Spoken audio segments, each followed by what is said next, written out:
Progressive Texas Congresswoman Jasmine Crockett appears to be desperately trying to capture her party spotlight, even if it means turning up the rhetoric against Republicans. It's a far cry from her comments before the election when she swore that Democrats would never, ever do this. Democrats have never endorsed political violence, but he will go to a rally and he will endorse it. This is the equivalent of playing with a loaded gun and then it backfiring on you. Just a few months later, here she is appearing to egg on some of the agitators against Elon Musk. I am truly here for very selfish reasons. Starting with on March 29th, it's my birthday. And all I want to see happen on my birthday is for Elon to be taken down. Yes, we are fighting for our country. We're fighting for democracy. We're fighting for our freedoms. And when I say fighting, I'm saying that figuratively. Obviously, everything that I am promoting is nonviolent. And now she claims Democrats need to punch their opponents.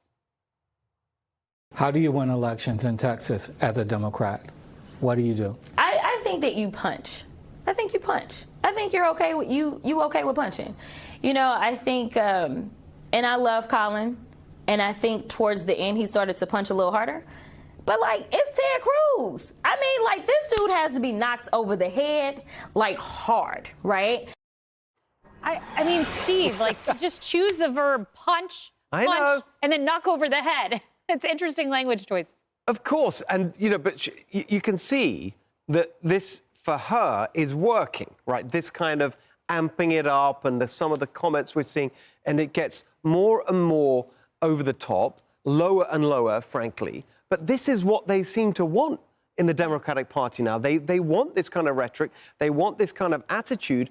I don't think it's helping them at all, but it's helping lift the profile of people like Jasmine Crockett. It's a great point, because some Democrats say they want to fight. It may be a figurative fight, but she's given them maybe a literal one. I don't know.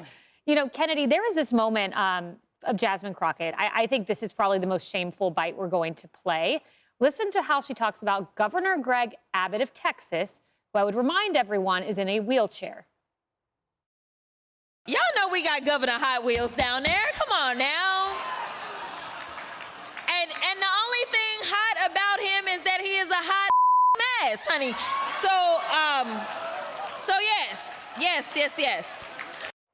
I don't know what her intent was with that, but I find that to be a disgrace. No, she's trying to demean the governor in order to score cheap political points.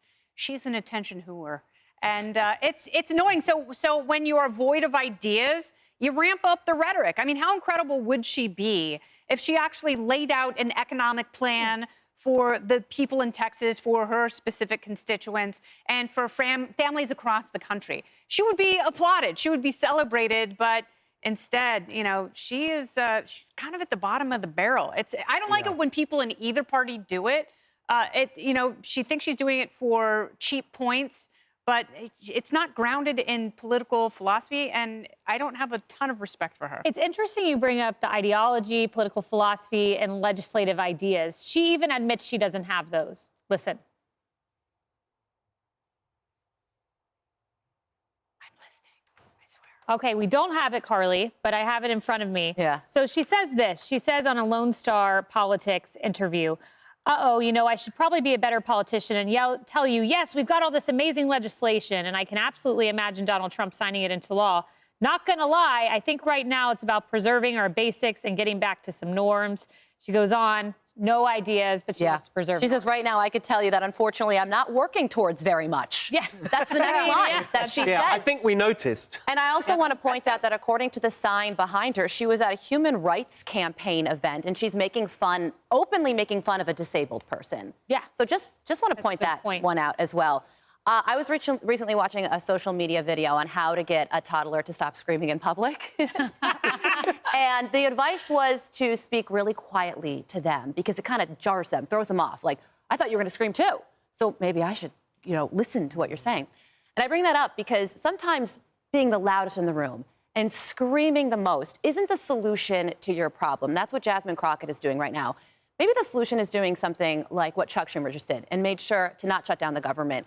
Or also the advice of James Carville, roll over and play dead, Democrat Party. Don't make all the headlines right now. Just watch and wait. And I think a majority of Democrats actually agree with me as well, because according to a Gallup poll, nearly 70% of Democrats think the party should either be more moderate or stay the same. So Jasmine Crockett getting all the headlines, AOC and Bernie Sanders out there talking about the oligarchy. But overall, by and large, if you really want to inspire Democrats, maybe take a step back right now, learn and listen. Yeah, Rosanna. I was just going to say that she has said that she's not trying to incite violence by any of her comments, but they're childish. They're childish behavior. And, you know, she's organized TikTok dance parties in the halls of Congress. This is a woman who I think just wants to up her followers on TikTok and social media. And she thinks this is the way to, I guess, gain support in D.C. It worked for AOC, so maybe it'll work for her. Maybe it will. We'll report back. I'll monitor that following on social media. All right. Hey, everyone. I'm Emily Campagno. Catch me and my co-hosts Harris Faulkner and Kaylee McEnany on Outnumbered every weekday at 12 p.m. Eastern, or set your DVR. Also, don't forget to subscribe to the Fox News YouTube page for daily highlights.